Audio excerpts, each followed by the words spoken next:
Un encuentro con su palabra, porque secase la hierba, marchitase la flor, mas la palabra de Dios permanece para siempre. Con ustedes, el doctor José Ricardo Arias Quintero.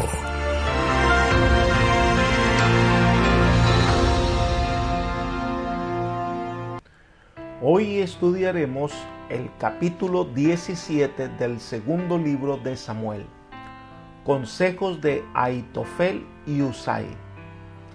Voy a invitarte en este momento para que oremos al Eterno para el estudio de su palabra. Oremos.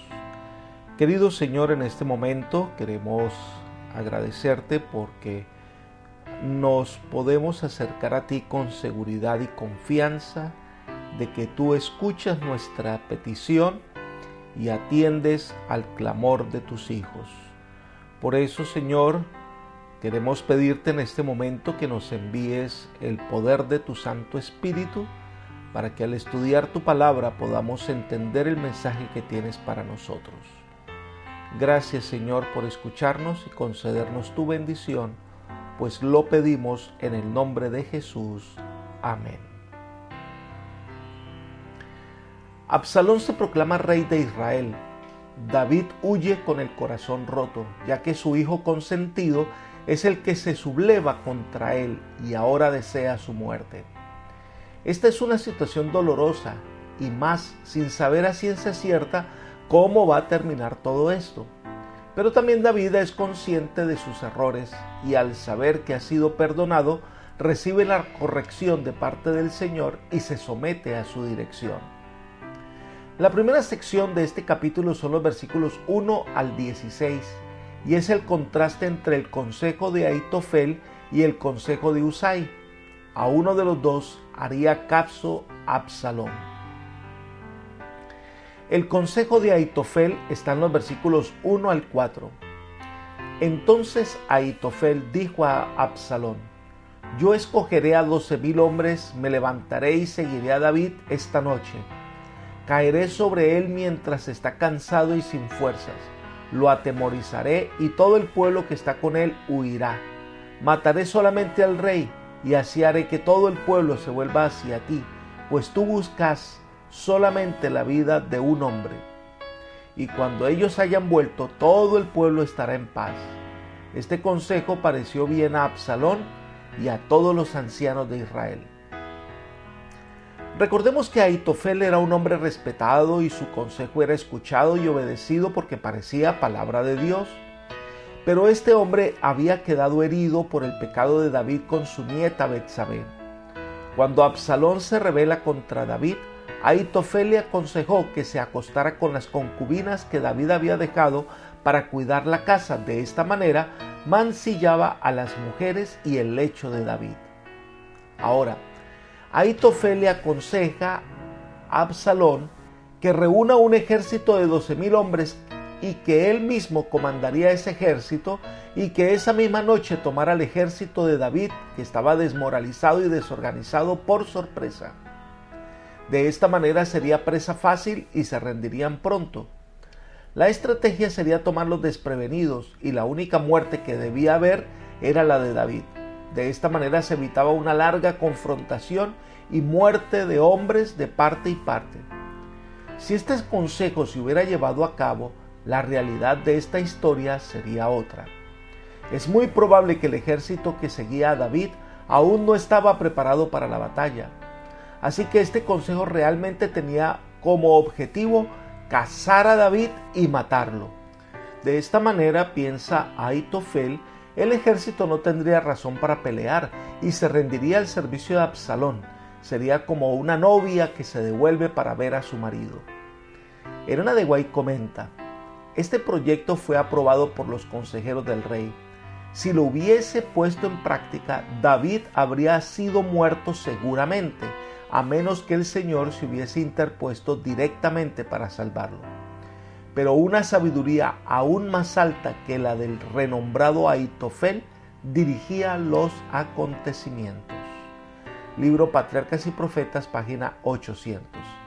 Así que Absalón, él escucha el consejo. Si hubiera seguido este consejo, es probable que hubiera triunfado contra David y le hubiera dado muerte ese mismo día. Pero por alguna razón, Absalón quiso conocer la opinión de Husai. Y ahí vamos a leerla en los versículos 7 al 13. Husai dijo a Absalón: esta vez el consejo que ha dado Ahitofel no es bueno. Y añadió Husai: tú sabes que tu padre y los suyos son hombres valientes y que están en amargura de ánimo como la osa en el campo cuando le han quitado sus cachorros. Además, tu padre es hombre de guerra y no pasará la noche con el pueblo. Seguro que ahora está escondido en alguna cueva o en otro lugar. Si al principio caen algunos de los suyos, quien quiera que lo oiga dirá: el pueblo que sigue a Absalón ha sido derrotado. Y aún el hombre valiente, cuyo corazón sea como corazón de león, desmayará por completo, porque todo Israel sabe que tu padre es hombre valiente, que son esforzados los que están con él. Aconsejo pues que todo Israel se reúna junto a ti, desde Dan hasta Beerseba, numeroso como la arena del mar que está en la orilla del mar, y que tú en persona vayas a la batalla. Entonces lo atacaremos en cualquier lugar donde se halle, caeremos sobre él como cae el rocío sobre la tierra, ni él ni a ninguno de los que están con él dejaremos con vida. Y si se refugia en alguna ciudad, todos los de Israel llevarán sogas a aquella ciudad y la arrastraremos hasta el arroyo, de modo que no se encuentre allí ni una piedra. No se le había pedido consejo a Husai, pero Absalón pensó que convenía saber su parecer antes de llegar a una decisión final. Husai se dio cuenta enseguida de que si se cumplían los planes de Ahitofel, estaría perdida la causa de David. Recordemos que la tarea de Husai era contrarrestar los consejos de Ahitofel.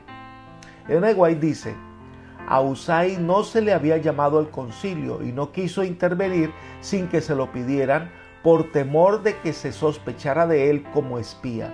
Pero después que se hubo dispersado la asamblea, Absalón, que tenía alto aprecio al juicio del consejero de su padre, le sometió el plan de Ahitofel. Husai vio que, de seguirse el plan propuesto, David estaría perdido.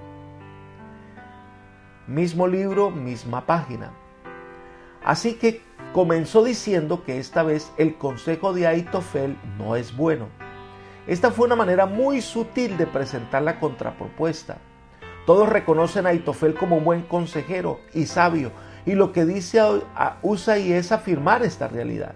El consejo en sí no es malo, pero esta vez, en este momento, no es prudente seguir ese consejo. Quizás en otro momento sí, pero ahora no. Era difícil la posición de Husai. Tenía que esforzarse para que un plan sabio pareciera imprudente, de modo que se hizo necesario que apartara la atención de los hechos y diera la apariencia de que prevalecía una situación del todo diferente, pero tendría que hacer aparecer recomendable el nuevo planteamiento. Por esto llamó la atención a David como el famoso guerrero de los años ya idos, el hombre a quien Israel amaba y temían las otras naciones. Absalón era consciente de las hazañas de su padre y su valor como guerrero. El argumento es que David no se dejaría entrampar, como buen guerrero estaría a la defensiva y alerta, y que estando escondido en alguna cueva o en algún otro lugar, cuando llegaran las tropas que pensarían que lo sorprenderían, pero no sería así, él estaría listo para la batalla, y cuando diera bajas al ejército de Absalón, los demás soldados se desanimarían y se propagaría la idea de que Absalón habría sido derrotado. Husai hacía todo lo posible para crear en Absalón un saludable sentimiento de respeto y temor por las hazañas de David. Era verdad que David tenía consigo guerreros muy animosos y valientes, y bien sabía Absalón que su padre era un comandante valiosísimo y sumamente capaz. En circunstancias ordinarias hubiera sido perfectamente exacto el cuadro que pintaba Husai, pero entonces no existían esas circunstancias. Husai procuraba ganar tiempo para dar a David la oportunidad de reunirse con sus hombres a fin de que estuvieran listos para el ataque de Absalón. Entonces, ahora hace la contrapropuesta. Debía reunir un gran ejército invencible que incluyera a todos y que fueran guerreros entrenados. Y no importara dónde estaría David, este ejército lo encontraría y pelearía y lo vencería. Además, si estaba refugiado en una ciudad con una cantidad tan grande de hombres, Absalón podría arrancar la ciudad misma de sus fundamentos sin que quedara una sola piedra. El exagerado lenguaje de Husai tenía el fin de enajenar la imaginación del vanaglorioso rey. Orgulloso y vanaglorioso, el nuevo rey estaría contento de ponerse en marcha al frente de sus tropas, avanzando con pomposa majestad, visto y admirado por todos y recibiendo los aplausos de la nación entera. Ninguna otra propuesta podría lograr tanto éxito en agitar la imaginación del nuevo rey de Israel. El resultado es que a Absalón le pareció mejor el consejo de Husai. Leamos los versículos 14 al 16. Entonces Absalón y todos los de Israel dijeron: el consejo de Husai, el arquita, es mejor que el consejo de Ahitofel. Ello porque Jehová había ordenado que el acertado consejo de Ahitofel se frustrara para traer Jehová la ruina sobre Absalón. Dijo luego Husai a los sacerdotes Sadoc y Abiatar: Ahitofel ha aconsejado así y así a Absalón y los ancianos de Israel, y es otro lo que yo aconsejé. Por tanto, mandad a dar aviso inmediatamente a David: no te quedes esta noche en los llanos del desierto, sino que pasa enseguida el Jordán, para que no sea exterminado el rey y todo el pueblo que con él está. Lo que se proponía Husai fue bien calculado para halagar a Absalón, y éste no fue lento en expresar su aprobación completa. Por supuesto, pronto seguiría el sentimiento de los que lo sostenían. Un consejo se contraponía contra el otro. En estas circunstancias fue una suerte, por supuesto la mano divina, que Husai hubiera hablado al final. Así pudo dar la impresión de que Ahitofel era apresurado e impulsivo, aún egocéntrico y pérfido, y que no tenía en cuenta los derechos del nuevo rey de Israel. Pero la gran verdad es que Jehová había ordenado que el acertado consejo de Ahitofel se frustrara para traer Jehová la ruina sobre Absalón. Absalón para nada había tenido en cuenta el consejo de Dios en su conspiración contra David. No teniendo a Dios a su lado, Absalón iba derecho a la destrucción. Nadie puede tener éxito si los poderes del cielo están en contra de él. Una sabiduría mayor que la de los hombres dirigía los asuntos de Israel. Entonces, mientras Absalón en su vacilación tomaba las decisiones pertinentes, Husai fue a Sadoc y a Abiatar y les contó todo lo que había pasado y cuál era el consejo que había dado y cómo el rey lo había aprobado, para que inmediatamente se fuera alguien a advertirle a David lo que estaba sucediendo, y que este mensajero no fuera a parar en el Jordán, sino que debiera cruzarlo y evitar así ser visto y encontrado por quienes eran leales a Absalón e impidieran que David escuchara la advertencia. La segunda sección de este capítulo son los versículos 17 al 23 y es la llegada de los mensajeros ante David. Jonatán y Ahimaas salieron para dar la noticia a David, pero tuvieron muchas dificultades. Leamos los versículos 17 al 20. Jonatán y Ahimaas estaban junto a la fuente de Rogel, y una criada fue y les avisó, porque no podían dejarse ver entrando en la ciudad. Luego ellos fueron y se lo comunicaron al rey David, pero los vio un joven que se le hizo saber a Absalón. Sin embargo, los dos partieron a toda prisa y llegaron a casa de un hombre en Bahurim, que tenía en su patio un pozo, dentro del cual se metieron. La mujer de la casa tomó una manta, la extendió sobre la boca del pozo y tendió sobre ella el grano trillado, de manera que nada se notaba. Al llegar los criados de Absalón a la casa de la mujer le dijeron: ¿Dónde está Ahimaas y Jonatán? Ya han pasado el vado de las aguas, respondió la mujer. Como ellos los buscaron y no los hallaron, volvieron a Jerusalén.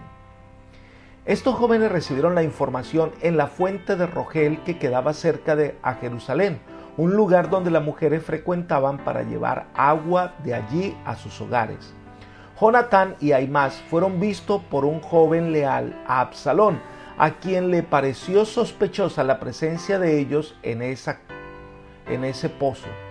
Así que dio aviso a Absalón e inmediatamente los mandó a buscar. Mientras una de las mujeres allí se dio cuenta del asunto y se los llevó, los ocultó en un pozo, puso una manta sobre él y colocó grano trillado. Cuando los hombres de Absalón llegaron donde estaba ella, le preguntaron qué había pasado con estos hombres. Ella no negó que habían estado allí, pero le dijo que ellos se habían ido más allá de las aguas. Los soldados, al no ver nada sospechoso, salieron del lugar para seguir buscando. Sigamos los versículos 21 al 23. Después que se marcharon, aquellos salieron del pozo y fueron a dar aviso al rey David diciéndole: levantaos y daos prisa a pasar las aguas, porque Ahitofel ha dado este consejo contra vosotros. Entonces se levantó David y todo el pueblo que con él estaba, y pasaron el Jordán antes que amaneciera. Ni un solo dejó de pasar el Jordán. Pero Ahitofel, viendo que no se había seguido su consejo, ensilló su asno, se levantó y se fue a su casa en su ciudad, y después de poner la casa en orden, se ahorcó. Así murió y fue sepultado en el sepulcro de su padre. Aquí encontramos dos historias en contraste. La primera, la noticia llega a David, que una vez escucha lo que había pasado y habiendo ya descansado esa misma noche, hace que toda su tropa y familia y todos los que con él estaban pasaran el Jordán. De esta manera ponía una barrera de agua entre Absalón y él.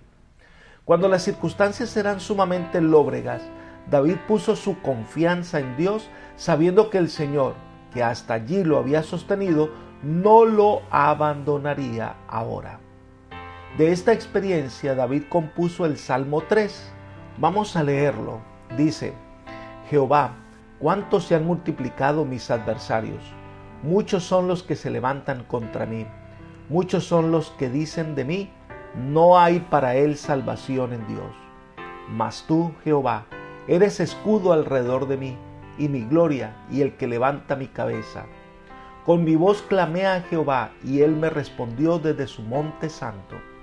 Yo me acosté y dormí, y desperté, porque Jehová me sustentaba. No temeré ni a una gran multitud que ponga sitio contra mí. Levántate, Jehová, sálvame, Dios mío. Tú heriste en la mejilla a todos mis enemigos, los dientes de los perversos rompiste. La salvación es de Jehová, sobre tu pueblo sea tu bendición. La otra historia que narra este pasaje es la de Ahitofel, que al ver que su consejo fue rechazado y se aceptó el consejo de Husai, él no pudo resistir. Además, que se dio cuenta que la derrota de Absalón sería un hecho. Elena de White hace una tremenda afirmación. Pero hubo uno que no fue engañado y que previó claramente los resultados de este error fatal de Absalón. Ahitofel sabía que la causa de los rebeldes estaba perdida y sabía que cualquiera que fuese la suerte del príncipe, no había esperanza para el consejero que había instigado sus mayores crímenes. Ahitofel había animado a Absalón en la rebelión, le había aconsejado que cometiera las maldades más abominables en deshonra de su padre. Había aconsejado que se matara a David y había proyectado cómo lograrlo. Había eliminado para siempre la última posibilidad de que él mismo se reconciliara con el rey. Y ahora otro le era preferido, aún por el mismo Absalón. Celoso y airado y desesperado, levantóse y fuese a su casa en su ciudad, y después de disponer cerca de su casa, ahorcóse y murió. Tal fue el resultado de la sabiduría de uno que, no obstante sus grandes talentos, no tuvo a Dios como consejero. Satanás seduce a los hombres con promesas halagadoras, pero al final toda alma comprobará que la paga del pecado es muerte. Libro Patriarcas y Profetas, página 801.